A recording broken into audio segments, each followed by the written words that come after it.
Jadi saya nak sambung semula. Belum masuk tajuk kita lagi ni, pasal sebijak Aisyah ni.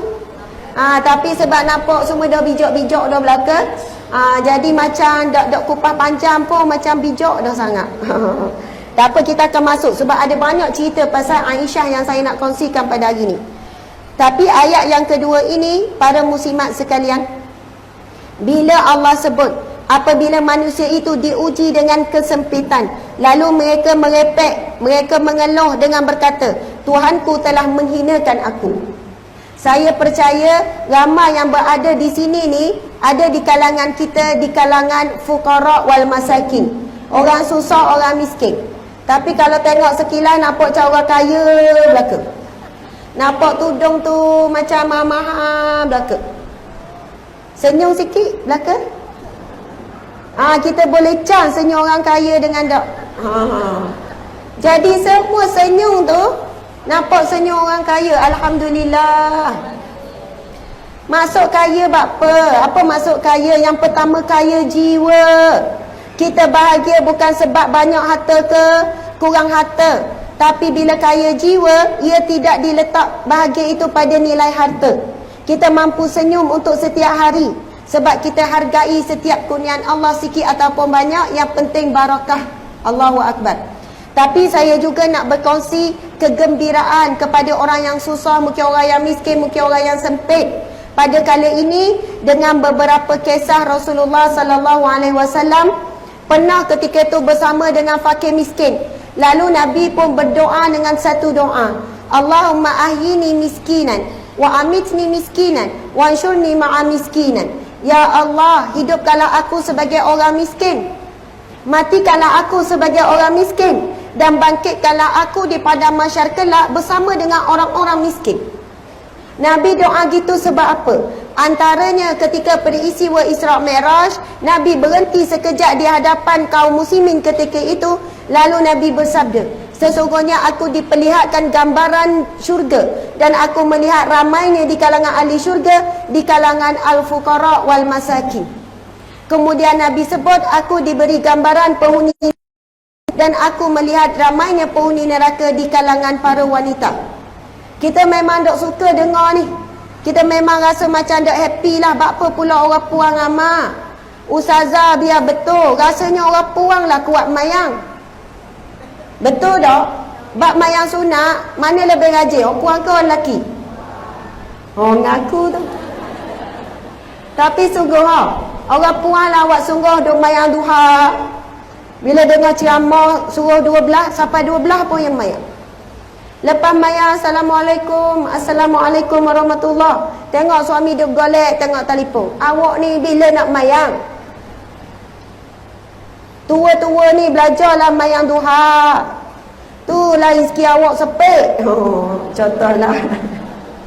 Rupanya terbalik. Wak mayang tak boleh pahala, wak dak mayang boleh pahala.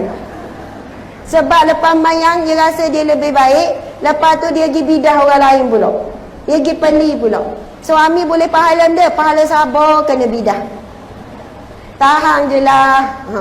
Lepas tu dia sambung lagi tu. Sebab baru dengar ceramah kan.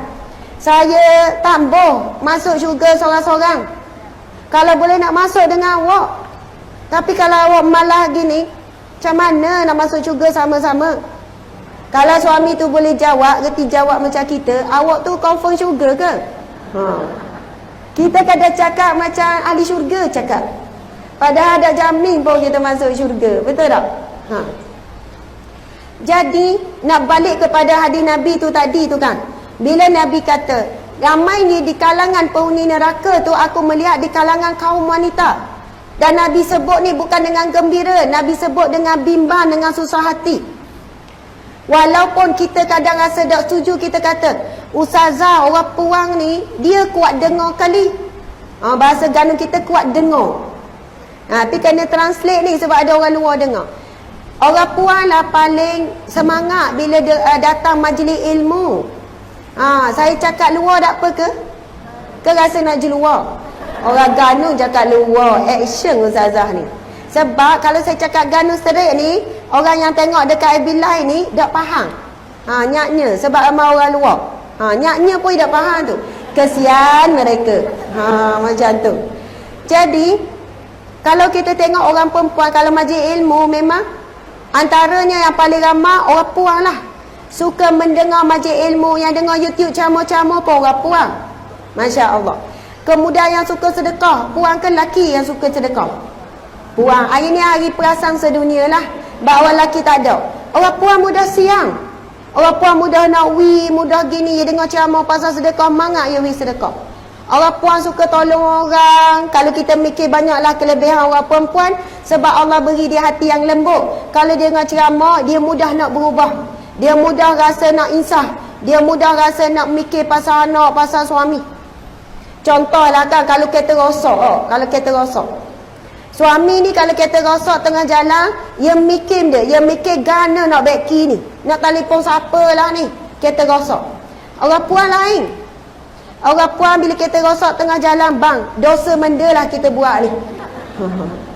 Orang puan ni dia suka muhasabah, betul tak? Mesti ada dosa menda-menda ni bang. Bapa ni Allah uji ni kereta rosak ni. Lepas tu suami kata, yelah. Ni nanti abang nak cari ni mekanik mana buat boleh mari ni. Lepas tu dia sambung lagi, bang, istighfar sikit bang, banyak-banyak.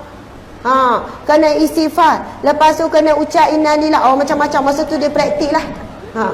Nak kata yang kuat zikir puan kau lelaki agak-agak. Orang puan juga ada perasaan belaka. Yang beramal dengan maksurat lah, zikir tu zikir ni lah, Masya Allah. Tapi kenapa masih ramai wanita di dalam neraka, na'udzubillah min zalik? Bila ditanya, Nabi pun jawab, yang pertama, kerana kamu banyak menyakiti suamimu dengan lidahmu. Yang kedua, Nabi sebut kerana kaum wanita tidak mensyukuri kebaikan suami yang melibatkan suami. Kita bimbang para muslimat sekalian, kita memang jaga solat, tahajud kita jaga, puasa jaga, sedekah banyak, kebaikan banyak. Tetapi semua ibadah itu tidak mampu untuk membentuk kita memiliki akhlak yang mulia dengan suami. Sebenarnya ibadah buahnya adalah akhlak. Tapi kalau akhlak kita tak comel dengan suami, itu menjadi kayu ukur ibadah kita, seolahnya tidak berjaya membentuk diri kita. Kita bimbang ibadah kita itu tidak ada nilai di sisi Allah. Na'udzubillahi min zalik. Sebab itu Nabi sebut dalam bab akhlak, Nabi kata pemberat utama mizan. Nak pahala tu kan, bila timbang esok-esok ni, neraca timbangan ni adalah akhlak yang mulia. Dan Nabi sebut orang yang paling rapat denganku di padang mahsyar kelak adalah orang yang memiliki akhlak yang mulia. Masya Allah. Jadi saya nak tutup pasal hadis tentang al-fuqara wal masakin tu tadi, tapi dengan syarat, kalaulah kita ni diuji dengan miskin, dengan susah, lepas tu bukan kita je miskin susah, anak pun susah-susah agak belaka. Saya memang biasa jumpa orang gini. Sebab dulu kita kerja perunding cara rumah tangga, orang susah, orang miskin, banyak juga masalah rumah tangga. Sebab tekanan perasaan, tekanan jiwa. Sebab hidup dia mikir pasal nak cari piti, sampai terabai anak-anak. Dan ramai orang susah, orang miskin, subhanallah. Ustazah, saya tanya dah, mokcik, anak-anak ramai ada tak boleh tupang? Semua anak susah juga ustazah. Dah lah dia susah, anak pun susah juga. Lepas tu, subhanallah, insya-Allah dengan kita baca hadis Nabi tu, kita rasa gembira. Tapi dengan syarat, miskin tetapi redha dengan kemiskinan. Bukan susah dan miskin tapi sepanjang hidup duk mengeluh saja. Sebab apa? Nabi doa begitu di kalangan para orang miskin. Nabi nak beri berita gembira, kalau kamu sabar dan redha dengan miskin, syurga bagi kamu. Kemudian yang kedua, syarat yang kedua, dia susah, dia miskin, tetapi dia soleh, jaga solat, jaga aurat, jaga pergaulan. Tak bolehlah kata, oh saya ni orang miskin, tak usah bimbang lah, insya-Allah syurga. Tak boleh, mesti kena soleh. Kemudian yang ketiga pula, syaratnya ialah walaupun dia miskin, kemudian dia soleh, dia redha. Syarat yang ketiga, dia kena rajin. Tak bolehlah pula dia malah, ni buat apa ni, malah gini ni, tak apalah, yang penting nak masuk syurga. Tak boleh, dia kena rajin berusaha untuk keluar daripada kemiskinan. Ada orang yang berusaha tapi tetap miskin. Masya Allah. Inilah golongan insya Allah akan menjadi ahli syurga Allah Subhanahu wa ta'ala. Alhamdulillah.